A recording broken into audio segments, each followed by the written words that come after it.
Excellencies, we have a synchronic translation, just so that you know. Nice. We'll take a few questions afterwards, and then the consecutive speech after we finish the press conference, right?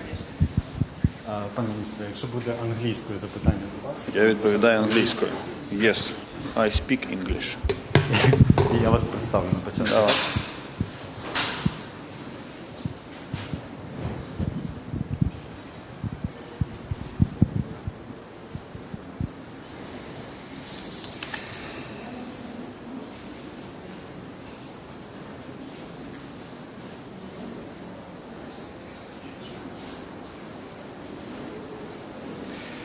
Доброго вечора всім.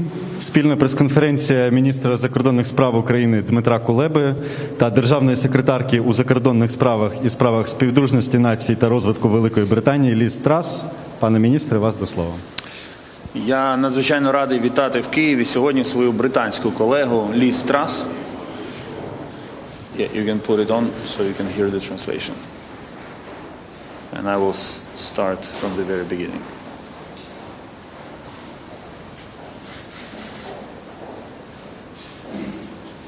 Okay, are you good? Can you hear the interpreter? Скажіть щось, будь ласка, англійською, щоб... Got it. Good. Отже, дорога Ліз, радий вітати тебе сьогодні в Києві. І дійсно надзвичайно приємно і важливо, що глава Foreign Office прибула до Києва саме сьогодні, в ці дні, важкі з точки зору безпеки. Для нас це чітке підтвердження рішучості і лідерства Великої Британії у підтримці України в нинішній ситуації, але також лідерство в чіткому розумінні того факту, що ті події, які зараз відбуваються довкола України, вони стосуються не лише нашої держави, але й загалом євроатлантичної безпеки та глобальної безпеки. Безумовно, ми почали нашу розмову з обговорення останньої ескалації на тимчасово окупованих територіях Донбасу. Ви вже добре знаєте, що ворог обстріляв українські території з важкого озброєння, забороненого Мінськими домовленостями. Була пошкоджена цивільна інфраструктура в станиці Луганській, щонайменше 2 осіб отримали ушкодження. В Мар'їнці внаслідок обстрілу 1 цивільна особа та 1 військовослужбовець отримали поранення. В Троїцькому постріл відбувся із застосуванням танку. Ряд інших населених пунктів також попали під ворожий вогонь, і станом на 15:00 сьогодні відбулося загалом 42 обстріли. Ми вже звернулися до всіх міжнародних партнерів із закликом негайно засудити це серйозне порушення мінських домовленостей з боку Росії. Невдовзі в Нью-Йорку почнеться, можливо, вже розпочалося засідання Радбезу ООН, де це питання так само буде обговорене. Ключове зараз зафіксувати для всього світу, що ці снаряди прилетіли з тимчасово окупованих територій України, які контролює Росія. Тому що зараз російська пропаганда намагається спотворити реальність і звинуватити Україну в обстрілах, але ми переконані, що їм не вдасться це зробити. Час викликів проявляє справжніх друзів, і за час протидії агресивним діям Росії в попередні дні та місяці Україна та Сполучене Королівство зблизилися як ніколи. Гадаю, причиною цього є той факт, що обидва наші народи мають добру генетичну пам'ять протистояння агресорам в Європі. Завдяки активному діалогу та домовленостям президента Зеленського і прем'єр-міністра Джонсона українсько-британське стратегічне партнерство вийшло на безпрецедентно високий рівень. Я сьогодні можу абсолютно спокійно констатувати, що Україна має надійного друга Велику Британію, і дії якої, не лише слова якої, але й дії якої говорять самі за себе. Лондон передав Україні сучасну оборонну зброю, продемонстрував готовність блискавично застосовувати жорсткі санкції проти Росії, веде активну дипломатію глобального масштабу для стримування Російської Федерації. Сполучене Королівство відіграє важливу роль у зміцненні міжнародної коаліції на захист України. І я вдячний Ліз, яка особисто залучена в ці зусилля. Ми перебуваємо з моєю колегою в контакті буквально щотижня, працюємо над втіленням стратегії стримування Росії. І спільні зусилля вже приносять конкретні результати. Якою б не була складною безпекова ситуація, але нагадаю, що всі прогнозовані до цього дати нової військової операції Росії з грудня минулого року, вони досі не втілилися. Це значить, що дипломатія працює і досягає результату. Ми ніколи не можемо говорити про те, що буде завтра, але ми точно знаємо, що сьогодні ми докладемо всіх зусиль для того, щоб зберігався мир і Росія здійснила деескалацію і врегулювання конфлікту відбулося дипломатичним шляхом. Ми досягнули цього результату не тому, що Росія не хоче нападати, а тому, що працює дипломатія. І сьогодні Україна має найвищу міжнародну підтримку, ніж будь-коли в історії. Ми також маємо потужну та боєздатну армію, зокрема, завдяки підтримці наших партнерів і Великої Британії. Сьогодні ми обговорили з Ліз, що ще Велика Британія може зробити для зміцнення нашої обороноздатності. Ми активно працюємо з усіма партнерами, в тому числі з Францією і Німеччиною, як посередниками у нормандському форматі, для того, щоб врегулювати конфлікт мирним шляхом. Ми надзвичайно вдячні Лондону за його принципову активну позицію в цьому процесі і за те, що він твердо і переконливо стоїть на захисті тих принципів, які захищає Україна в цьому конфлікті. Я усіляко вітаю активні дипломатичні зусилля Великої Британії, спрямовані на активізацію процесу мирного врегулювання. Але окрім нашого двостороннього порядку денного, сьогодні ми також маємо честь і приємність повідомити про започаткування Україною, Великою Британією та Польщею нового тристороннього формату співпраці. На жаль, з логістичних причин ми не можемо зробити це втрьох, і тут би мав стояти ще Збігнєв, наш польський колега, але дистанційно він з нами, і ми оголошуємо саме про започаткування цього тристороннього українсько-польсько-британського формату. Вже невдовзі на офіційних сайтах наших зовнішньополітичних відомств з'явиться відповідна спільна заява трьох міністрів закордонних справ. У ній йдеться, зокрема, про те, що Велика Британія та Польща стоятимуть пліч-опліч з українським народом у зусиллях із захисту суверенітету та територіальної цілісності України в межах міжнародно визнаних кордонів. Польща та Велика Британія допомагатимуть нам обороняти нашу державу. Також ми зосередимо свої зусилля в трьохсторонньому форматі на економічній, торговельній, енергетичній співпраці та боротьбі з дезінформацією. Окрему увагу три наші країни будуть приділяти підтримці Кримської платформи. Я щиро вдячний колегам Ліз Трас та Збігнєву Рау за підтримку цієї ініціативи. Це наш спільний продукт, який ми зробили, над яким ми будемо надалі дуже ретельно і якісно працювати для того, щоб цей тристоронній формат був максимально прагматичним, довгостроковим і результативним. Впевнений, що наша тісна тристороння взаємодія стане дієвою запорукою безпеки, миру і розвитку в Європі.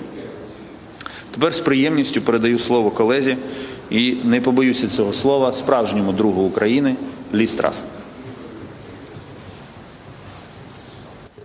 Well, thank you very much, and it's great to be here in Kiev with my good friend Dmytro.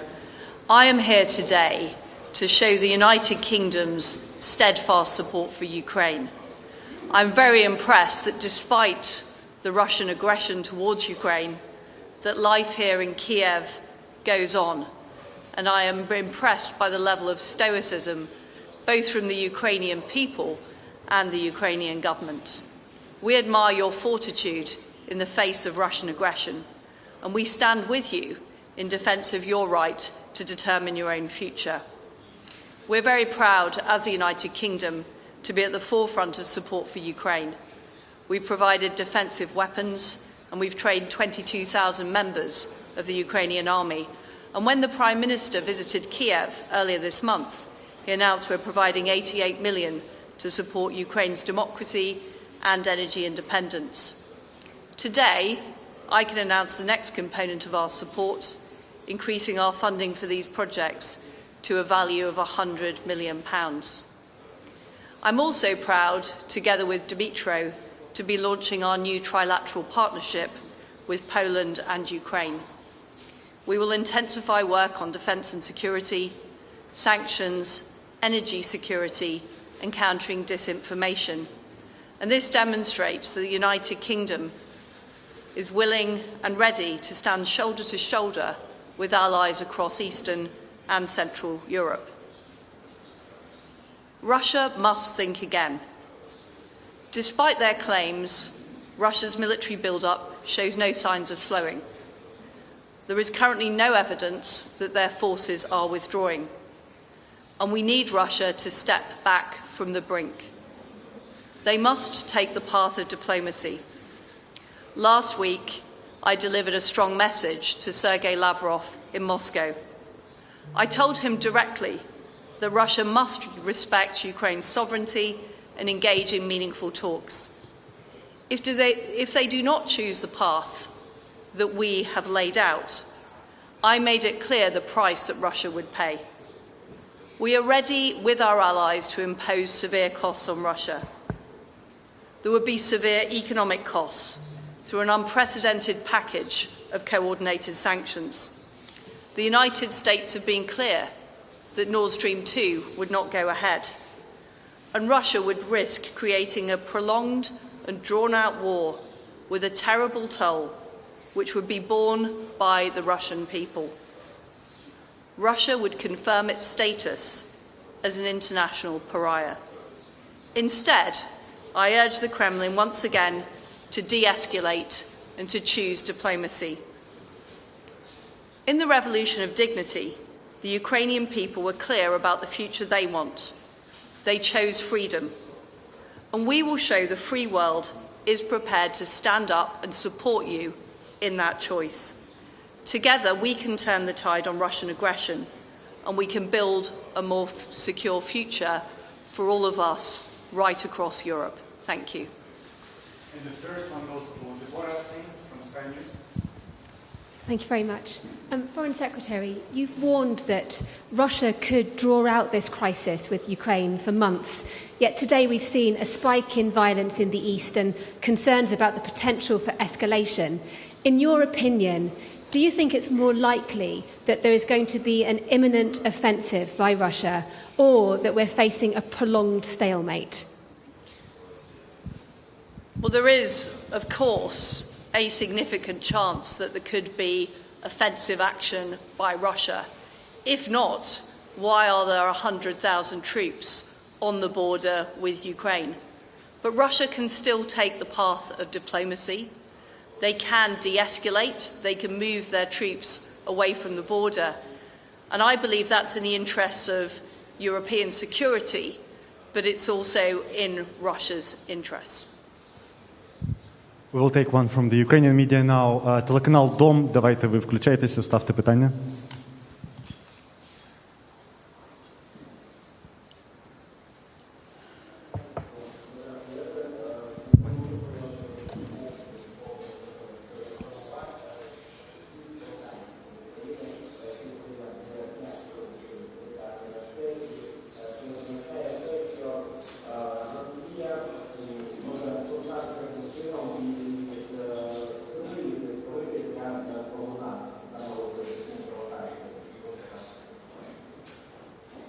Я нічого не почув. Можливі провокації Росії для наступу, для нової військової операції? Чи вони можливі? Ну, з 2014 року ми вже бачили все. Провокації, безпідставні обвинувачення, спотворення реальності, метою яких було завжди покласти відповідальність за загострення на Україну і знайти виправдання для Росії та надати їй додаткові приводи для ескалації. Саме тому ми ведемо дуже швидку ретельну і якісну роботу з усім світом для того, щоб будь-які спроби Росії спотворити реальність, вони були безуспішними. І, безумовно, ми маємо бути готовими до будь-якого сценарію розвитку подій, і всі останні тижні і місяці президент, уряд, парламент, Міністерство закордонних справ, ми працювали над тим, щоб підготувати Україну до будь-якого сценарію. Нам це вдалося, я можу ще раз підтвердити, що Україна зараз перебуває в сильній позиції. Росія буде намагатися створити різні ситуації, щоб покласти на нас відповідальність, але ми дуже чітко готові до будь-якого сценарію. Foreign Secretary, do you want to? We have been warning about the likelihood of a false flag operation, and that is what we are seeing taking place. And we are very clear, the aggressor in this situation is Russia. We will continue to call out false flag operations, we will continue to call out their cyber attacks and their attempts to undermine Ukraine, which is a democratic sovereign country, which Russia agreed to respect in various agreements, including the Budapest 1994 memorandum. Thank you. I know that there are a lot of media who want to ask questions, but we don't have time, unfortunately. I just want to say before we finish that there will be a separate speech by Foreign Secretary after we finish this broadcast in a few moments, so keep with us and watch this speech, please. And thank you all. We finished the press conference at this. While I not be present during your speech, I have full trust in Liz Truss. Thank you.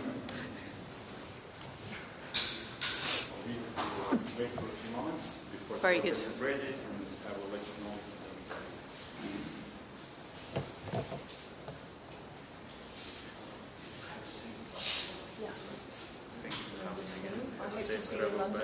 And I'll see you in Munich. Hopefully, again. You will get to Munich, won't you? Yes, I am. If Let's you send have the me- minister's support, Send me. I will. We'll coordinate. Very good. See you. Just a few moments before we are ready to relaunch the broadcast.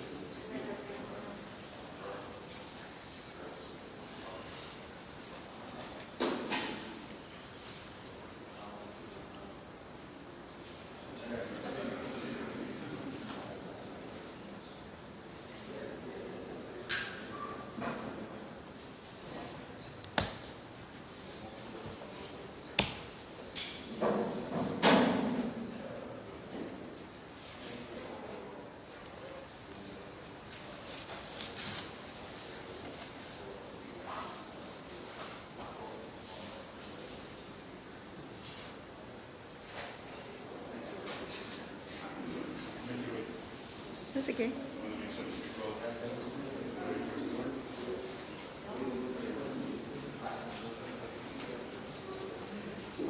We're just waiting for the broadcast to come in page, and then we will start.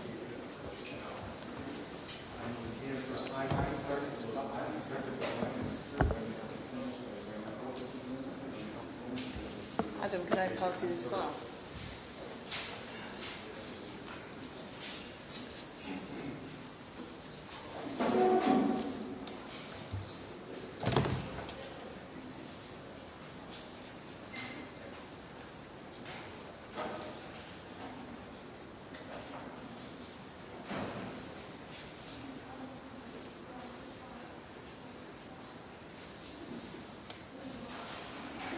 Waiting for a person to say we're ready. Very good. Sorry. It's okay.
Okay, so we will begin finally the speech by Foreign Secretary Liz Truss, and I invite her to deliver it.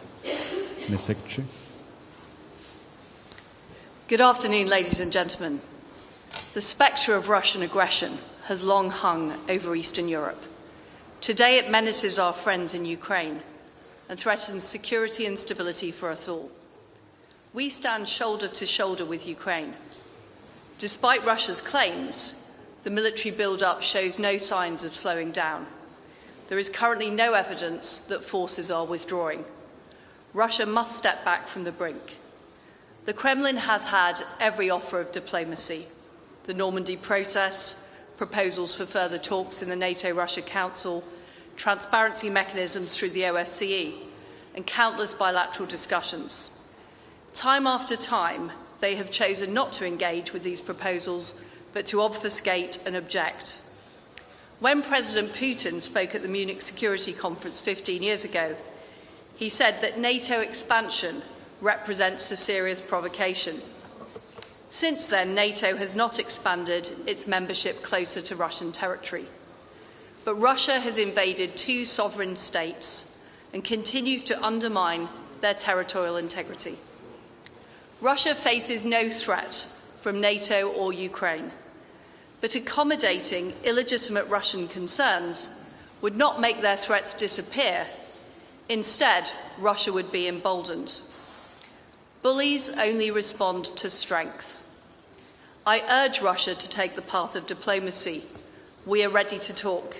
We can talk at the UN as fellow members of the P5, at the OSCE, at the NATO-Russia Council, and Russia can talk bilaterally with the United States as well as with other NATO allies. I say to Russia, now is the time to de-escalate and choose diplomacy. But we are very clear. If they decide to continue down the path of aggression, there will be massive consequences, bringing Russia severe economic costs and pariah status. For years now, Russia has been building its capabilities, violating its commitments and probing our weaknesses. The West needs to wise up. We need to work together to discredit their arguments in public. We should use our intelligence strategically to challenge their narrative, as we did last month, exposing the Kremlin's plans to install a pro-Russian leader in Kiev and exposing their military build-up on the border. And we should take on falsehoods, like Russia's claims that the 2014 Revolution of Dignity was a coup d'etat, or when they talk about the indivisibility of security, as if it means that security is a zero-sum game. Russia argues that increasing one state's security can only come at the expense of another's, and with this perverse philosophy, they falsely claim that countries on Russia's borders should not be able to defend themselves or join defensive alliances like NATO. I challenged Foreign Minister Lavrov on this in Moscow last week. The commitment to indivisibility of security runs through the Helsinki Accords and the OSCE summits in Istanbul and Astana, and it means the precise opposite of what Russia claims. It's actually a message of mutual dependence, that our security is inseparable and that a threat to one imperils the security of all. Russia claims that it's being threatened. But what is the real threat? It's not NATO's defensive alliance. The real threat is more than 100,000 battle-ready troops massed on the border of this sovereign state. Russia thinks NATO shouldn't expand.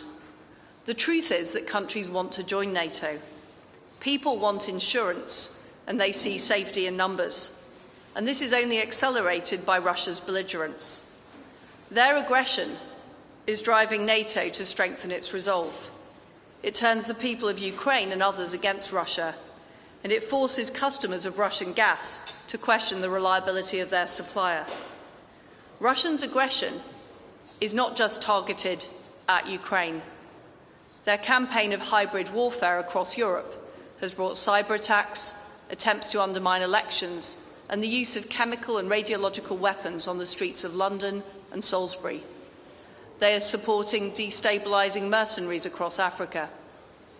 They've chipped away at the architecture that makes us all more secure. I mean everything from developing missiles in violation of the Intermediate Range Nuclear Forces Treaty to breaking the commitments they made to Ukraine in Helsinki, Budapest and Minsk. And now they've deployed their new generation of intermediate-range missiles which can launch nuclear and conventional warheads. This is one of the most destabilising developments of the last decade. We will be strong and we will act together. And even if Russia pulls back from the Ukrainian border, the problem will have not gone away. The free world needs to draw a line under a decade of drift. That means investing in defence and deterrence and pressing on with NATO's rapid modernisation. If we hang back, that would only embolden the bullies in their campaign against sovereignty and the right to self-determination. This is a litmus test for the West.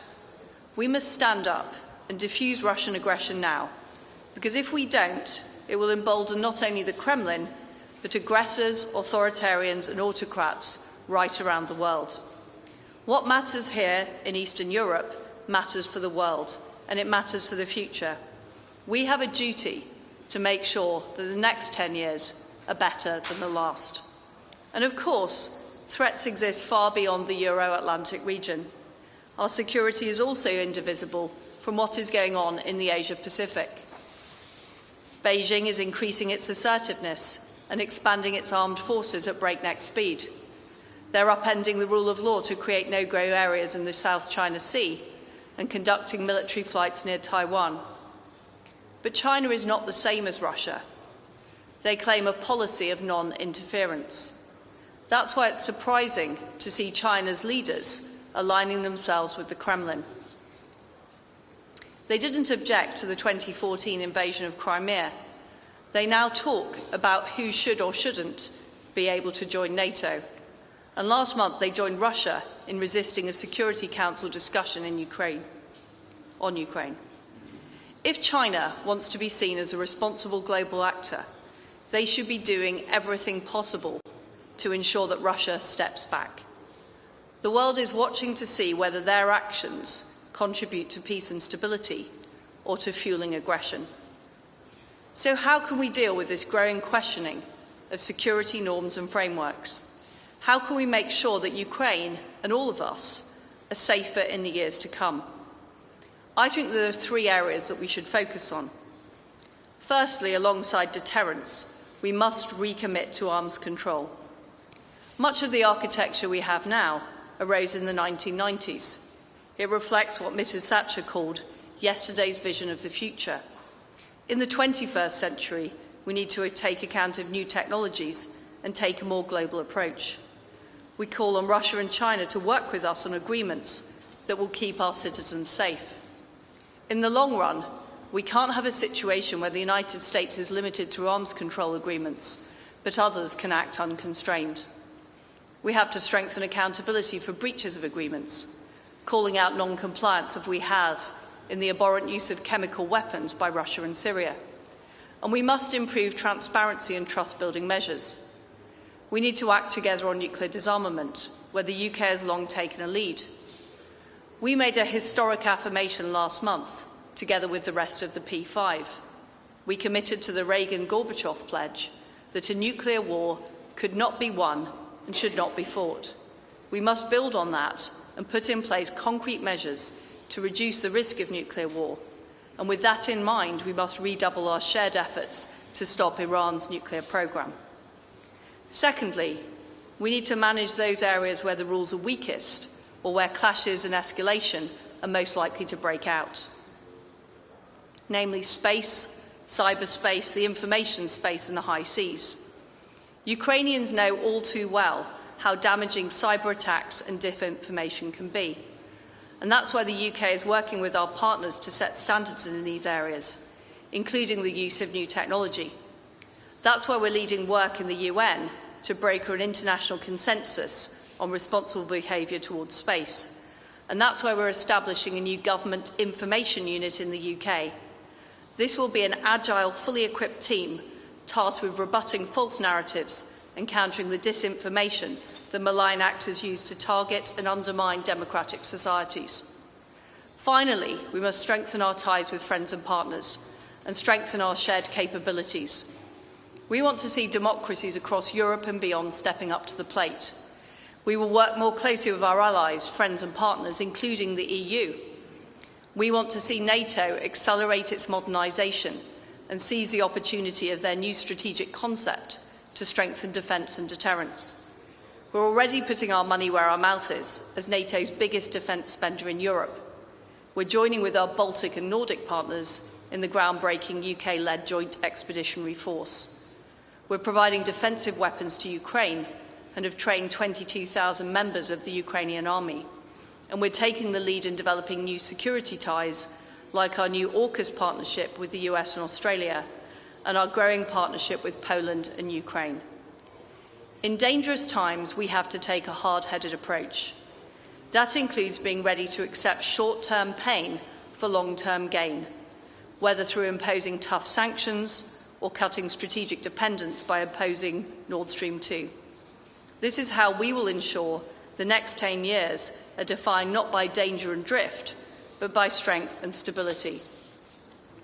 We want to live in a world where people are in charge of their own future, free from aggression and coercion, where security is truly indivisible, and where nations respect the sovereignty of others and live up to their commitments. That means working together with our friends in Ukraine and beyond to face down malign threats. It means leading the charge to ensure the architecture of peace stands the test of time. And it means making the hard choices to keep our people safe and build a better, more secure future for all of us. That is our mission, and together we can make that happen. Thank you.